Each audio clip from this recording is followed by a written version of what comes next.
This is a Hot Pie Media original. Okay, well, here it goes. The bad news for Texas fans.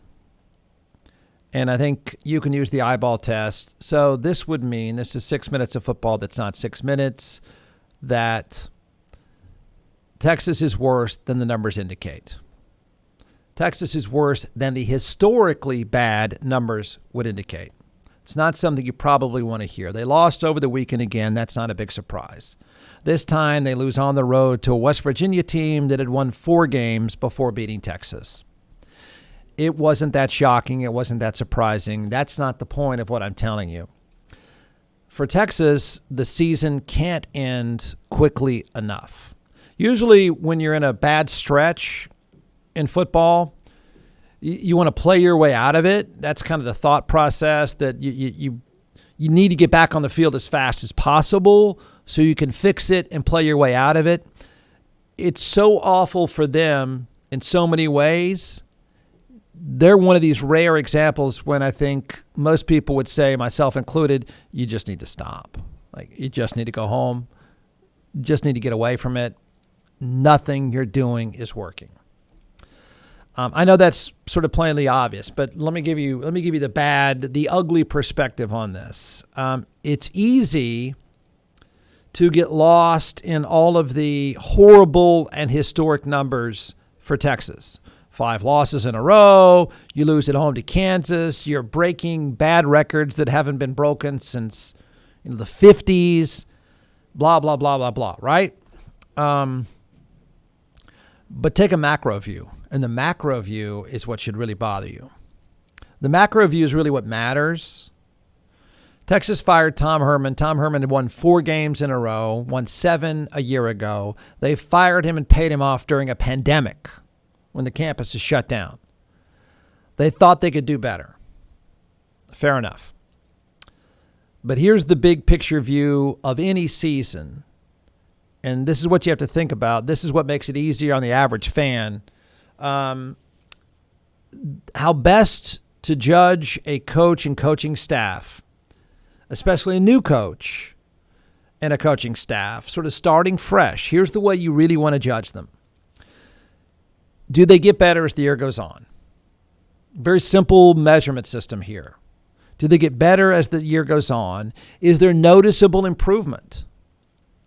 Can you see any sort of trajectory? Got it? I mean, that's the fair way. You wouldn't get lost in just the numbers. You would say, look, wait a minute. The macro view says, are they better? Are they better in those areas? Uh-oh. Yeesh, right? So it's your turn. You give the eyeball test, not the minutia of the stats, not the play calling. You just give it this broad eyeball test, and you say, are they better? Are they better than when they started? Is Texas now better than they were at the start of the season? Are they offensively better? Are they defensively better? Are they better on special teams? You try to give a macro view and just say, I'm going to be fair. And does the team in late November look better overall than a team in September? Uh-oh. No, not at all. That's what should bother you. That should bother everybody. For a guy, Steve Sarkisian, that's supposed to be the quarterback whisperer, how's that working out? The quarterback position is worse than it was in September, and that is your worst nightmare. That's a train wreck. It wasn't even a train wreck in September. It's a train wreck now. John McClellan is the co-founder and creator of ATX Hot Sauce in all 50 states, now in several retail outlets as well. So we're going to turn it over to the social media rock chef superstar, and we're going to walk through a few sauces and why you should buy. We've done Beat Heat, so we're second in line now for the tasting. Don't forget, everyone, go to atxhotsauce.com. So here we go. All right, so this one is our smoked habanero 5-pepper. We smoke habaneros with ancho, pasilla. Is that going to hurt? This one? No, Yeah. This one's actually really, really good. Okay. This is like your traditional tapatilla, but without the vinegar in it, right? And because of that fermentation process that we've talked about all the time. This one is great on sandwiches, pizzas, things like that. Great on hot wings. I think you're going to really like this one too, especially the smoky flavor with the adobe chipotle and the smoked habaneros. We actually smoked the habaneros before we. Does that go with the cab? This would not go with the cab. This would go with the great Chenin Blanc, though. I teed you up with that one. Yeah.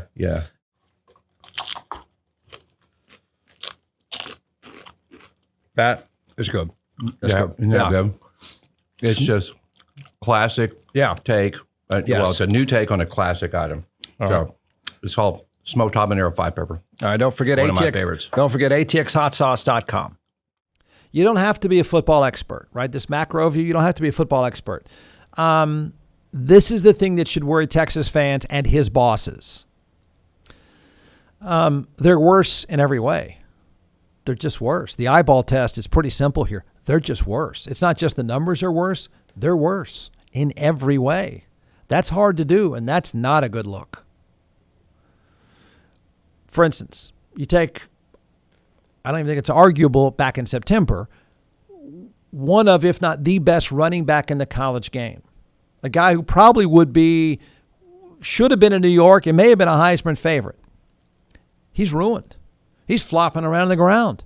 He's so ruined and so damaged now, I would suggest, and I'm not kidding when I've done it before, he should not only come back, he shouldn't play in the college game again. It's an offense that's a mess. I mean, it has no identity, has no idea where it's going. It's one of the worst offensive lines in decades. It was in September, and guess what? It's worse in November. Notice how I'm checking off, surely it's gotten better. No, it's gotten worse. A defense, good gosh, really? Is that one that tough? You don't have to be Bill Belichick to break this one down. They allowed 57 points at home to Kansas. Done. That wasn't long ago. That wasn't in August. They were better in August. They were better in September, and they're better in late November. They had a historical night in November. They allowed West Virginia, and I know this is a stat nerd thing, but this is an unheard of number, to allow your opponent, and we're not talking about they were playing Alabama. We're not talking about they were playing Patrick Mahomes and the Chiefs. They're playing freaking West Virginia. 12 third down conversions. That's hard to do. That is a number that is hard to comprehend. Offense worse, defense worse. Can't even, and the special teams had the play of the year that is a microcosm of what a train wreck that program is. 4th and 11 is the dumbest thing ever attempted at any level of competitive football. That's your special teams. That wasn't that long ago. That wasn't in August. That wasn't a dumb move in August. That was a dumb move 2 weeks ago. Jeff, where's the good news? There isn't any. There's not. There's no trajectory. Let this sink in. There is no positive trajectory. There's no unit. You could say, well, but what about that group? No? Okay, no. It's all bad. It's all the downward trajectory. That's the bigger problem. That's the macro view that should bother people.